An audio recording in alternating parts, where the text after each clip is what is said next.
Welcome back to Whispered Firelight Stories. The wind's quiet tonight. The lights across the street keep flickering. And somewhere above, a neighbor you've never met just turned the key.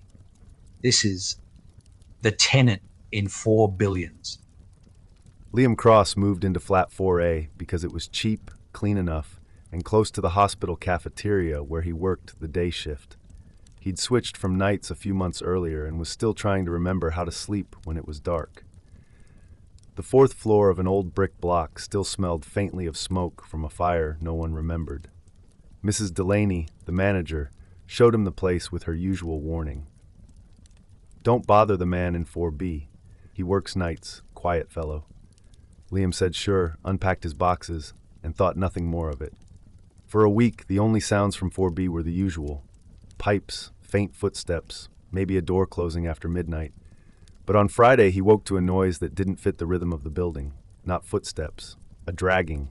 Long and heavy, like furniture pulled across linoleum again and again. It started near midnight and stopped around 3. He mentioned it when Mrs. Delaney came for rent. "Oh, Mr. Varon," she said. "He rearranges, doesn't sleep much." Her tone had that final weight older people use when they've decided not to know more. Liam shrugged and let it go. 2 nights later, the dragging started earlier. Then came a hollow knocking, 3 times, evenly spaced. He thought it came from his door, but when he checked the peephole, the hallway was empty. Still, the sound continued. Somewhere between his wall and his mind. He started wearing earbuds to sleep, white noise loops from his phone. They worked until 2 a.m.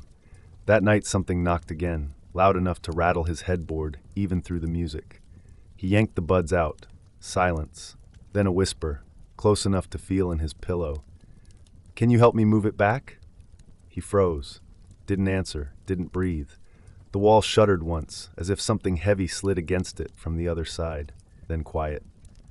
In the morning, he told himself it was a dream. He was tired, always tired. Day shifts hadn't changed that. At work, under fluorescent lights and the hum of fridges, he tried to shake it off. By dawn, it felt silly. By dusk, it didn't. When he got home, the hallway smelled different. Metallic, sharp, like rust. His key stuck halfway in the lock. Inside, a single dark streak ran down his wall from ceiling to floor. No leak. No burst pipe. Just a smear that looked too much like a hand dragged through wet paint. He knocked on 4B. No answer. He listened. Not silence this time, but breathing. Slow, deliberate. Then a voice that wasn't whispering anymore. "You moved it." He stepped back. "Mr. Varon, I think something's leaking." The voice came again, lower. "It has to stay where it was." The handle turned once, then stopped halfway as if someone had changed their mind. Liam went downstairs, heart still racing. Mrs. Delaney's door was half open. When he mentioned 4B, her expression didn't change, only her hand tightened on the frame. "There is no Mr. Varon," she said softly. "That flat's empty. Has been since March."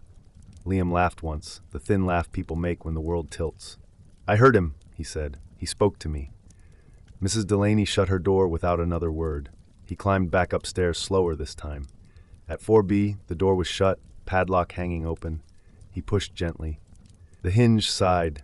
Inside, dust lay thick on every surface. Wallpaper bubbled and peeled. In the middle of the living room, a long rectangular mark darkened the floor. A bed's outline, dragged corner to corner so many times the boards had grooved.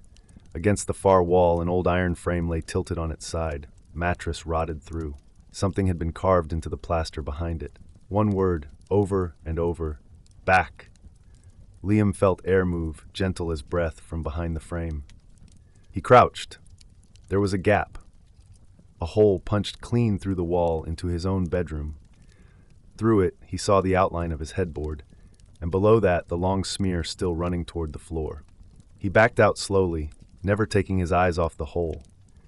As he stepped into the hall, the padlock swung closed on its own and clicked. He slept on the couch that night. Didn't mean to, but exhaustion doesn't care about fear. At 3:17, the dragging started again. From inside his apartment, he sat up, the couch creaked, his phone screen glowed 3:18. Something moved in the dark, not fast, not slow, just deliberate. The sound came from his bedroom, metal scraping wood, a voice barely above a sigh. "Help me move it back." He grabbed his flashlight and forced himself toward the noise. The beam cut across the floor. His bed had shifted, a full meter sideways, gouging the boards.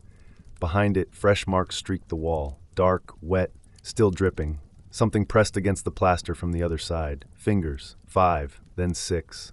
The wall bulged inward like damp paper.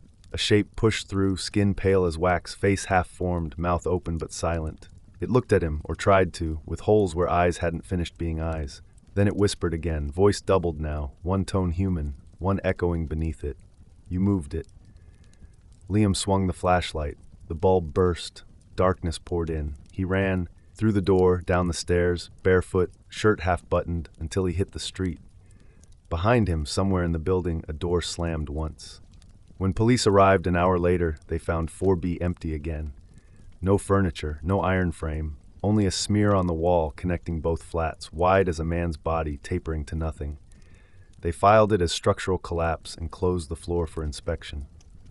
Mrs. Delaney moved away a month later. New tenants came. Sometimes they complain about the dragging. Maintenance blames the pipes. One said she heard a voice through the vent, asking for help moving a bed. If you ever pass an old apartment block where one top-floor window stays lit at night, not bright, just enough to show a shadow pacing corner to corner, dragging something heavy back into place, keep walking. That was the tenant in 4B. If the light's still on upstairs, maybe don't knock. For more nights like this, subscribe and stay close to the fire. There are always more stories waiting in the dark. Here, Whispered Firelight Stories.